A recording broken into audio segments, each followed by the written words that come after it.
Hey, this is Kevin, and for today's Expat Philippines video, I thought I would talk with you about language for a few minutes. You've probably heard other expats here on YouTube or on their blogs talk about the fact that you can get by very well in the Philippines using English. And I would agree with that assessment 100%. I've had the chance to travel to other parts of Asia, and the proficiency of Filipinos in English is much higher than what you would experience traveling in other parts of Asia, like Thailand, or I've gone to Thailand, China, Hong Kong. And I remember when I was in China, since I didn't know any Mandarin, it was really difficult to communicate with people. Even basic stuff like ordering something at a restaurant. So in terms of language and what you'll need to do, you can, as other expats have mentioned, get by really well on just English in the Philippines.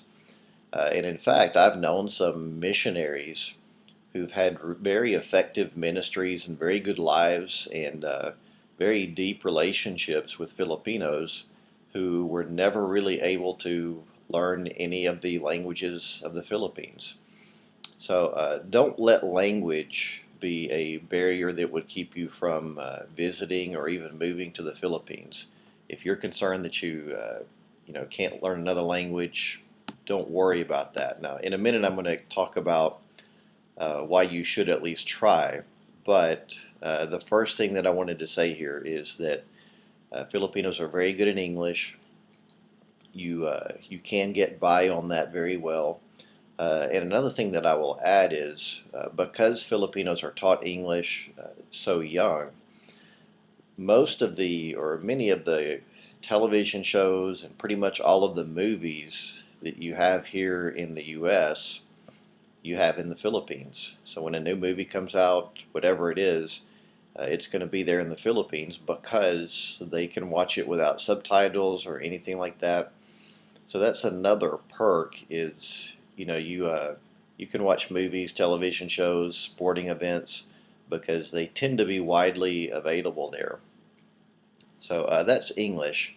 Now the one other thing that I'll mention here is English is one of the official languages of the Philippines. The other official language of the Philippines is Filipino, also called Tagalog. And that language is also taught to children starting in elementary school. And most of the media, the Filipino media, is going to be in Tagalog or English. So by Filipino media, I'm talking about what you would watch on their television shows or even in the Filipino movies. So that is the other national language. Now, the interesting thing about language in the Philippines is there are so many of them. It kind of depends on who you ask, but there are around 13 major languages, and then there are also languages that belong to smaller regions. And for me, it's really fascinating because when you travel around the Philippines, for example, I've mentioned that I moved from Manila to Angeles City. Manila is a Tagalog region, but then when I moved to Angeles City, there is a local language they speak there called Kapampangan. So it's just really fascinating because it would be like, for me here in the States, it would be like driving to another city that's only an hour away or so, and suddenly it's a different language.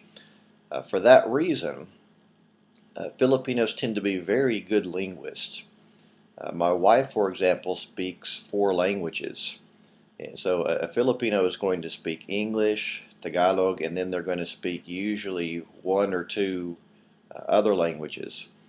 So that's the language situation there. It's just really fascinating to me. You may ask, okay, I can get by with English. Why should I bother learning another language at all? Why should I learn one of the Philippine languages? Well, if you have the ability, learning one of the languages there has a lot of advantages.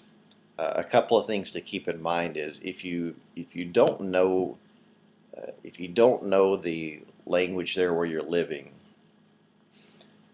you can get by, like I've mentioned, and you can do fine if you can't learn another language. But you're going to tend to feel a little bit alienated and isolated, especially if you really inject yourself in the culture and spend a lot of time around Filipinos, which I would encourage you to do. It's going to be kind of difficult if they're talking and you have no idea what they're saying. When I first moved to Manila, I was naive because I thought, well, I'll speak English, they speak English, it's never going to cause any problems. And it's not so much that it caused problems, but just for me personally, I kind of felt left out if my friends are all talking, but when they address me, they speak in English, but then when they're talking amongst themselves, I can't understand them, or just walking around in general, not being able to understand people. That can be kind of alienating. And another problem that you may run into is even though Filipinos are very good in English, they may be, or they probably will be, very shy about speaking to you because they're concerned that their grammar is not correct or their pronunciation is not going to be good enough, and they're going to have a tendency to be shy around you. I can remember one time I was at a mall in Manila, and by this time I was fluent in Tagalog, and the sales ladies were actually arguing with each other over who was going to approach me because they were each of them were shy. They didn't want to. Both of them were shy, and they didn't want to come up and talk with me, afraid that they wouldn't sound good, afraid that their English wasn't good enough to talk with a foreigner. So those are some things that you're going to run into. And if you have the aptitude for learning language, I would really encourage you to try to learn a new one while you're there. Now, you may ask, well, which one should I learn? Uh, that can be a question that's not always so simple because I mentioned Tagalog, and that is a very good one to learn. The problem is if you're in a region like, let's say, in the southern region where they speak Visayan, then you'll find that a lot of people don't use Tagalog all that much, even though they understand it. And you may even encounter some people that would rather speak to you in English than in Tagalog. So, what I would say is probably, again, this is just very general, you're probably going to want to find out what language they're speaking, where you're going to move, and you would also want to know if you're going to live in that one location for a long time.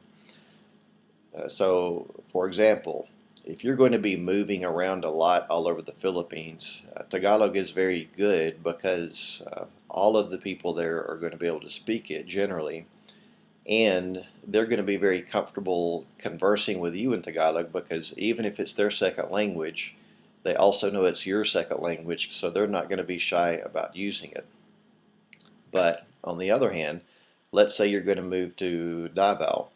Well, in that case, learning Visayan is probably going to be a better option for you, especially if you plan on living there for a long time. So those are just a few of my thoughts on language in the Philippines. And like I said, if you can learn one, then it's really going to enhance your experience there greatly. The people are really going to appreciate it. It's going to open up big doors for you. But if you really struggle and you cannot learn one, don't let that keep you from trying out the Philippines because, like I said, you can get by and you can do fairly well on just English.